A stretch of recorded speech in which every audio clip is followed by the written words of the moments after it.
안녕하십니까, 대방수사TV입니다. 이번 영상은 인투스카이사의 지적도 자동 방제 드론인 반디 S1 플러스 리뷰 영상입니다.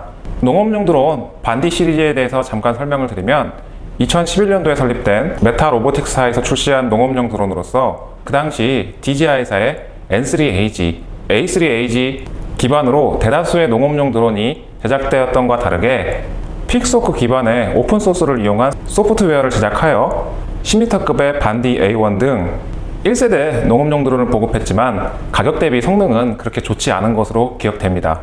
하지만 자체 소프트웨어를 개발하려고 노력했던 점과 독특한 디자인, 당시의 기술적 한계를 고려해 봤을 때 나름 국내 농업용 드론 시장에 한 획을 그은 것은 부인할 수 없겠습니다.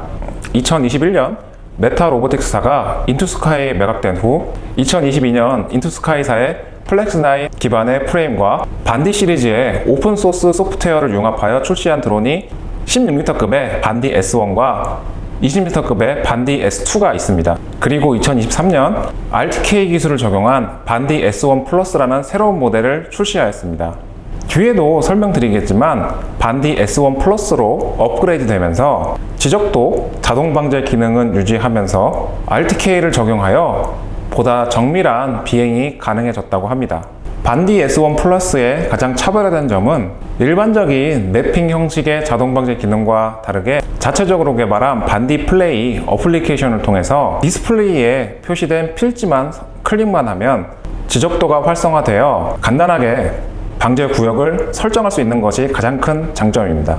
농업용 드론이 필요하기는 하지만 농업용 드론을 직접 비행하는데 많은 부담을 가지신 농업인분들에게 분명히 좋은 선택이 될 것으로 생각됩니다. 그러면 반디 S1 플러스의 리뷰를 시작해 보도록 하겠습니다. 리뷰 순서는 다음과 같습니다.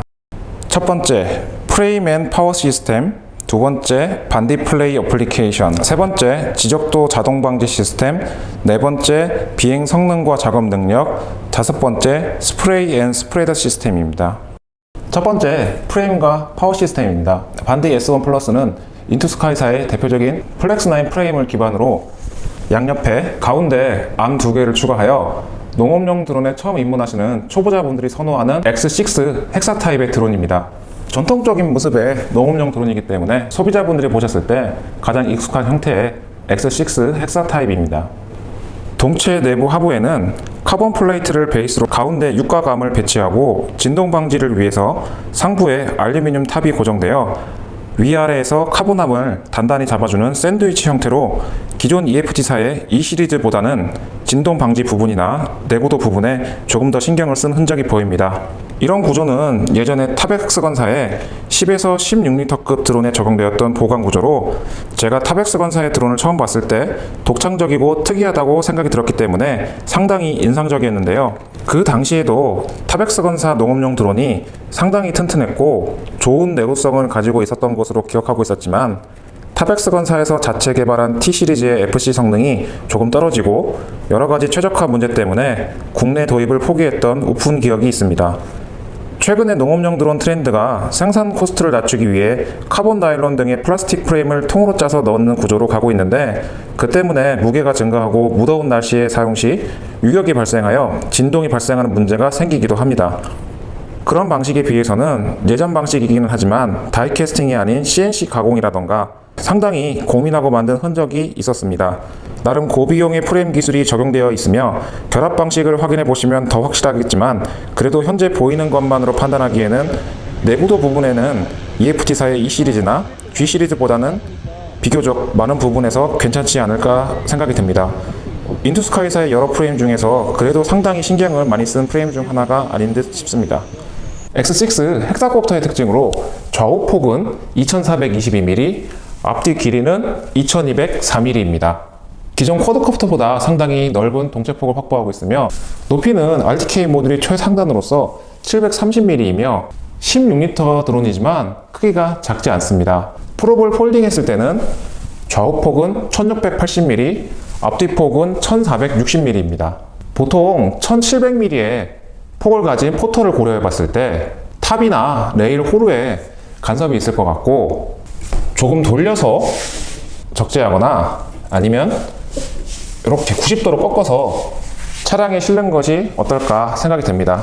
방대 차량 제작을 생각하시는 분들이라면 참고하시기 바라겠습니다. 폴딩하는 방식은 고정하는 장치를 돌려서 풀고 옆으로 밀어서 고정합니다. 폴딩했을 때 좌우폭은 980, 앞뒤폭은 1100입니다. 조금 아쉬운 부분인데 최근 BMS 스마트 배터리 사용을 선호하는 추세이지만 반디 S1 플러스는 비교적 가격이 저렴한 소프트백 배터리를 사용하였습니다. 배터리 케이스상 같은 용량의 12세 22000 스마트 배터리는 들어가지 않아서 사용이 불가하니 기존 배터리를 보유하신 유저분들이 추가로 드론을 구매할 예정이시라면 이 부분을 감안해 주시기 바랍니다. 인투스카이에서는 더 큰 사이즈의 배터리 케이스를 제작할 예정이라고 하니 조금 기다리시면 될 것 같습니다. 반디 S1의 자체 중량은 스펙상으로는 배터리 포함하여 22.5kg로 되어 있지만 제가 직접 측정해 본 결과 자체 중량만 17.7kg, 배터리 무게는 5.8kg로 배터리 무게를 포함한 총 무게는 23.5kg였습니다. 최대 이륙 중량은 38.5kg 되어 있어서 최대 페이로드는 14.9kg, 초경량 비행장치 1종 드론에 속합니다. X8 모터의 스탠다드 모델의 경우 권장 페이로드 중량은 5에서 7kg 정도 되기 때문에 큰 무리는 없을 듯하며 권장 최대 이륙 중량의 경우 38.5kg로 모터 스로틀 65에서 67% 정도 사용할 것으로 예상됩니다.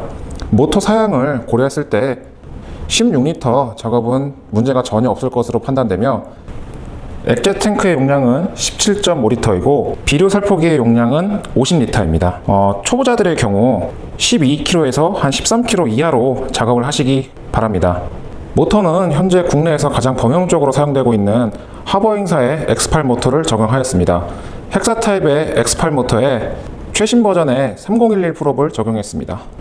X8 모터에는 처음에는 3090 프롭이 규격이었으나 중간에 신형 3090 프롭으로 변경되었고 현재는 3011 프롭이 X8 모터에는 전격 규격이니 정품 3011 프롭을 사용하시기 바랍니다.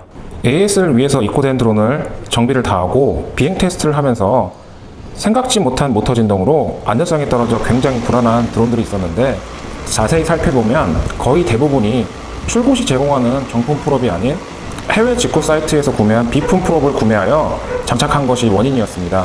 제가 한창 AS를 진행하면서 바빠서 쇼츠로만 영상을 업로드했는데 이 영상에서는 진동이 그렇게 심하다고는 보이지 않을 수 있지만 실제 현장에서는 굉장히 기체의 진동이 심해 비행을 할 수 없는 상황이었습니다. 영상으로 미처 담지 못한 케이스도 상당히 많았습니다. 물론 방제 작업을 하면서 가장 많이 소모되는 부품이 프롭이고 프롭 가격이 부담이 되실 수 있지만 프롭 가격을 아끼려다 모터가 고장나거나 심하면 프레임 부분까지 변형이 올 수 있으니 제작사에서 공급하는 정품 프롭을 사용하시기 바랍니다. 두 번째, 반디 플레이 어플리케이션. 인투스카이에서 직접 제작한 어플리케이션인 반디 플레이 앱을 직접 사용하면서 느낀 점은 국내에서 직접 소프트웨어를 개발해서인지 방제 설정을 보다 쉽게 세팅할 수 있다는 점이었습니다. 물론 개인별 차이가 있기 때문에 방제 세팅이 쉽다는 것은 순전히 제 개인적인 기준의 견해입니다. 아무리 쉬운 프로그램이더라도 새로운 시스템에 적응하는 데는 많은 노력이 필요합니다. 이 시스템에 적응만 한다면 편리하게 사용이 가능하다고 생각합니다. 또한 고령의 유저분들에게 유리한 점인데요. 어플리케이션의 글자 포인트가 상대적으로 큽니다. 특히 자동 방제 설정창의 포인트는 상당히 큰 편입니다. 다른 글자들도 이 정도 사이즈로 한다면 더 좋을 것 같습니다. 조금 투박한 디자인의 세련된 맛은 떨어지지만 고령의 유저분들이 사용하기에 편리할 것으로 생각됩니다. 그리고 반디 S1 플러스는 시동 거는 방법이 주로 초경량 비행장치 자격증 교육원과 저가형 드론에서 많이 채택하고 있는 GW 계열의 FC와 달라서 처음 이 드론을 사용하신다면 시동을 거는데 어려움을 겪을 수도 있는데 자동 테이크오프 시스템을 활용하면 조종기 스틱으로 시동을 걸지 못하더라도 디스플레이에서 자동으로 시동을 걸어 이륙시킬 수 있습니다. 조종기는 기존 반디1 S와 다르게 모니터 일체형의 MK15를 적용해서 핸드폰을 거치하여 블루투스를 연결하는 방식이 아닌 와이파이나 모바일 핫스팟을 연결하면 바로 사용이 가능하고 FPV 카메라의 전송 속도가 빨라서 화질이 보다 좋습니다. 하지만 조종기를 켜고 부팅하는데 약 30초, 조종기가 켜진 뒤 드론과 바인딩 되는 데는 대략 30초 정도, 총 1분 정도가 소요되어 방제를 하기 위해서는 조금 인내심이 필요한 편입니다. 세 번째, 지속도 자동 방지 시스템. 반디 S1 플러스가 기타 다른 드론들과 차별화된 점은 바로 지적도 자동 방제입니다. 기존의 자동 방제의 경우 매핑을 통해서 방제 구역을 설정하던가 아니면 별도의 드론으로 3D 매핑을 통해서 방제 계획을 설정해야 했는데 반디 S1 플러스는 와이파이나 모바일 핫스팟을 연결해서 방제 필지를 선택만 하면 자동으로 지적도상 방제 계획 설정창이 팝업되기 때문에 쉽게 방제 설정을 할 수 있습니다. 하지만 지적도와 실제 방제하는 구역에 일부 오차가 있기 때문에 방제 구역을 이동시키거나 장애물을 잘 확인하고 버퍼존을 조금 넉넉히 잡으시길 바랍니다. 지적도와 실제 방제하는 구역이 일치하지는 않지만 그래도 편리하게 방제 구역을 설정할 수 있기 때문에 조종에 대해 부담감을 가지시는 분들 또는 초보자분들에게는 큰 메리트가 될 것으로 생각합니다. 물론 지적도 자동 방제 시스템이 인투스카이사에만 있는 것이 아닙니다. 과거 DJI의 MG1 시리즈의 창국 총판이었던 오토월드에서도 지적도 자동 방제 드론이 있습니다. 기회가 된다면 이 드론도 향후 리뷰를 진행해 보도록 하겠습니다. 관계자분 연락주세요. 네 번째, 비행 성능과 작업 능력. 반디 S1 플러스는 RTK 모듈이 추가되어 기존 GPS 대비 오차 범위를 줄여 더욱 정밀한 비행이 가능합니다. 이미 인투스카이 유튜브 채널을 통해 비행 영상을 업로드했는데요. 확실히 일반 GPS 드론에 비해서는 비행 안전성을 한 단계 업그레이드 시킨 것 같습니다. 반디 S1 플러스의 최대 이력 중량은 38.5kg로 초경량 비행장치 1종 드론에 속합니다. 공식 자료 기준으로 말씀을 드리면 6셀 22,000mAh 배터리 2개를 사용해서 공기체 기준 16분 비행, 풀 페이로드 기준 7분 비행으로 표기되어 있습니다. 약제 탱크 살포 시 10m 기준으로 약 2회, 비료 작업 시 15kg 비료 3포에서 4포 정도는 작업할 수 있을 것으로 예상되는데 비료 작업은 비행 실력에 따라서 차이가 많이 나기 때문에 이 점 감안해 주시기 바랍니다. 다섯 번째, 스프레이 스프레더 시스템. 반디 S1 플러스는 하버잉사에 5리터 펌프를 장착하였으며 노즐의 구성은 총 4개가 장착되어 있으며 전방과 중심 카본의 모터 밑에 EFT 노즐 어셈블리가 장착되어 있고 노즐 팁의 경우 기본으로 리첸사에 11001호 플랫 노즐이 각 1개씩 총 4개가 장착되어 있습니다. 플랫 노즐의 경우 약제가 일자로 나가기 때문에 노즐 방향을 항상 비행 방향 수직으로 배치해서 사용하셔야 합니다.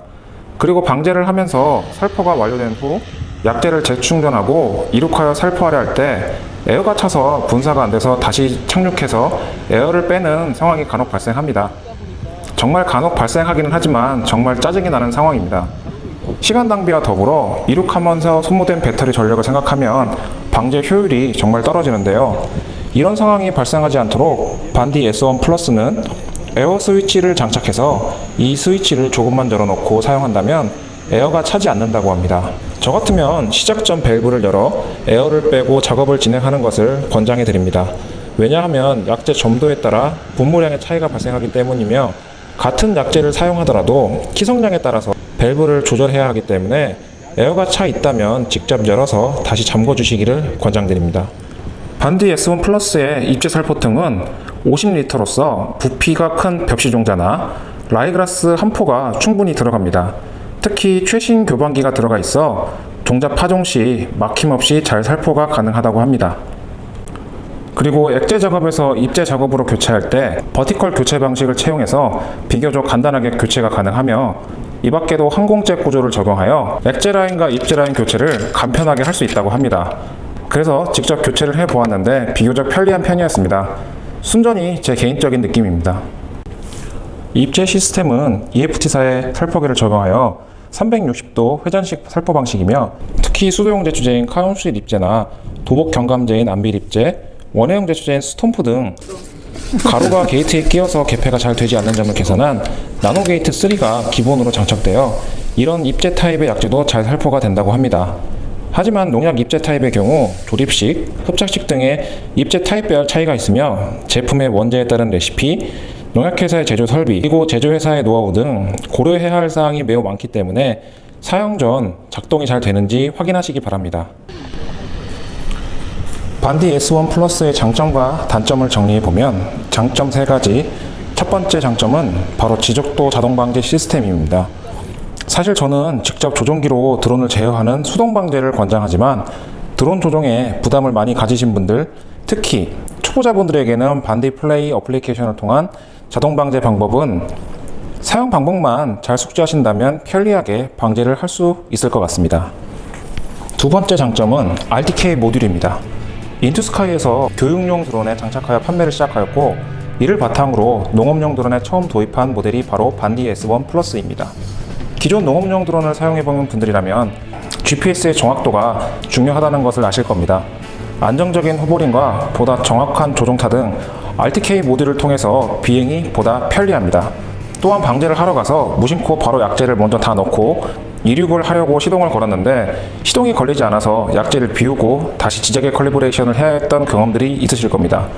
반디 S1 플러스는 큰 사고가 아니라면 그런 지저귀 컬리브레이션과 같은 수고스러운 방법 없이 방제가 가능합니다. 세 번째 장점은 프레임 내부도 귀한 헥사 프레임입니다. 내부 메인 프레임은 앞서 설명드렸다시피 다이캐스팅 방식이 아닌 CNC 방식으로 제작한 알루미늄으로 고정하여 상당히 튼튼한 편이며, 최근 개발되는 드론들이 날개가 4개인 쿼드 타입이 대부분인데 반디 S1 플러스는 초보자분들이 좋아하시는 헥사 타입입니다.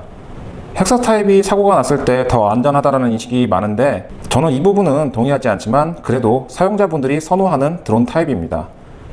장점 다음으로 단점 3가지를 말씀드리면, 첫 번째는 장점이었던 지적도 자동 방제입니다. 지적도를 터치만 하면 바로 경계가 설정되고 방제 설정을 위해서 몇 가지 세팅을 해야 하는데, 사실 편리하다고 볼 수 있지만 개인차에 의해서 자동 방제 설정 방법이 더 복잡하고 불편하다고 생각하실 수 있습니다. 이 시간에 차라리 직접 수동으로 방제를 하는 게 더 편리하다고 하시는 분들도 계십니다. 그리고 지적도와 실제 방제를 해야 하는 필드에는 오차가 있기 때문에 구매하시는 대리점을 통해서 조절하는 방법이라든가 비상시 어떤 조작을 해야 하는지 충분히 교육을 받고 숙지를 하셔야 됩니다. 두 번째는 다소 올드한 프레임 타입입니다. 반디1 S 플러스의 프레임은 조금 올드한 타입이라고 생각이 듭니다. 예를 들어 최근 개발되는 드론의 랜딩 기어의 경우 알루미늄 소재로 제작하는 추세인데, 반디 S1 플러스는 과거의 방식인 카본 타입을 고수하고 있습니다. 부품 교체가 용이할 수도 있지만 카본 랜딩 기어의 경우 잦은 이착륙과 약재 장기간 오염되면 하단 부분에 직접적인 충격으로 인하여 파손될 우려가 높기 때문에 견고함은 조금 떨어진다고 볼 수 있습니다. 그리고 적용된 약재 탱크도 상당히 오래전의 것을 그대로 사용한다는 점과, 특히 배터리 트레이의 경우 프레임 하단에 위치하여 배터리 교체 시 무릎을 꿇어야만 교체가 가능하다는 점 등 이전에 제가 리뷰했던 드론들은 이런 불편함을 개선했는데, 다음 모델에서는 이러한 부분들이 개선되었으면 합니다. 마지막 세 번째, 배터리를 2개 꽂아야 되는 것. 6셀 22000 배터리 2개를 묶어 한 세트가 되는 기본 구성으로 충전이나 관리 시 불편합니다. 배터리 트레이를 별도로 만들어 약재에 의한 오염을 방지하려는 노력은 보였으나 유저들의 상황에 따라서 보유하고 있는 배터리의 타입이 다른데, BMS 스마트 배터리나 더 큰 용량의 배터리를 사용하고자 하는 유저들의 경우 트레이 사이즈의 한계로 인하여 적용시키지 못하니 이런 부분이 조금 아쉽다는 생각이 들었습니다. 마지막 종합 평점입니다. 반디 S 플러스의 가격, 성능, 편의성, 하드웨어, 완성도로 구분해서 평점을 매겨봤습니다. 지극히 제 주관적으로 5점 이상이면 사용할 만한 기준이라는 점을 생각해 주시기 바랍니다. 첫 번째, 가격입니다. RTK 모듈과 지적도 자동 방제 프로그램이 들어가 있지만 초경량 비행장치 1종의 16리터급 드론치고는 가격이 조금 나갑니다. 반디 S1 플러스 드론 본체와 MK15 조종기, 6셀 22000mAh 배터리 6세트, 충전기, 50리터 비료 살포기까지 다 해서 가격이 2천만원 초반대입니다. 2천만원 초반대 가격임에도 배터리가 소프트팩 배터리 타입인 점, 노즐이 EFT 기본 제공형의 플랫 노즐, 조금만 신경을 더 썼더라면 차라리 드론에 적합한 콘제 타입이나 티제사의 정품 노즐을 사용하는 편이 오히려 좋았을 것 같습니다. 가격대는 보조를 받아서 구매할 수 있는 드론이지만 조금 가격이 높다는 생각이 듭니다. 10점 만점에 6점을 줬습니다. 두 번째, 성능. 1종 드론인 점을 고려하면 16리터 약재 탱크와 4개의 노즐, 다소 부족하지 않나 생각이 듭니다만 비행 성능은 RTK 모듈이 적용되어 비교적 준수한 비행이 큰 장점이며, 작업적인 부분에서 액재 작업 시 2회 정도 살포가 가능하기 때문에 제 점수는 10점 만점에 7.5점으로 하겠습니다. 세 번째, 편의성입니다. 지작의 컬리브레이션을 잡지 않아도 되지 않는 점과 지적도 자동 방제는 분명히 편리한 기능으로 다른 드론들에 비해서 큰 장점입니다. 하지만 자동 방제를 하기 위해서는 방제 설정 등을 숙지해야 하고 살포하는 약재 타입에 따라서 작업 세팅을 잘 해야만 합니다. 폴딩 타입이지만 비교적 큰 사이즈이고 배터리 교체 시 허리를 숙여야 하고 약재 충전 시 투입구가 좁아 불편한 점이 있어 10점 만점에 6.7점으로 하겠습니다. 네 번째, 하드웨어입니다. 다소 부실한 랜딩 기어, 호환성이 떨어지는 배터리 트레이 등 아쉬운 점도 있지만 EFT사의 프레임 등 최근 원가 절감을 하려고 만든 하드웨어에 비해서 내구도 높은 CNC 가공 알루미늄과 카본의 샌드위치 체결로 비교적 튼튼한 메인 바디를 설계하여 진동을 억제할 수 있는 부분들이 장점으로 생각해서 제 점수는 10점 만점에 7.5점으로 하겠습니다. 마지막 완성도입니다. 디자인적인 부분은 준수한 편이라고 생각합니다. 작업 시 조종기 등 물건을 캐노피 위에 비치할 공간도 있고 그리고 꽤 튼튼한 메인 바디, 반디 플레이어 앱 등 자체적으로 소프트웨어를 직접 완성했다는 점 등은 높은 점수를 줄 수 있지만 사용자 편의성 부분에 대한 고려가 다소 부족하다고 느껴져 10점 만점에 6.7점을 주었습니다. 전체 평점은 6.9점입니다. 여기까지가 국내에서 몇 안 되는 농업용 드론 제작사인 인투스카이사의 반디 S1 플러스 상세 리뷰와 평가였습니다. 그럼 모두 안전비행하시기 바랍니다. 감사합니다.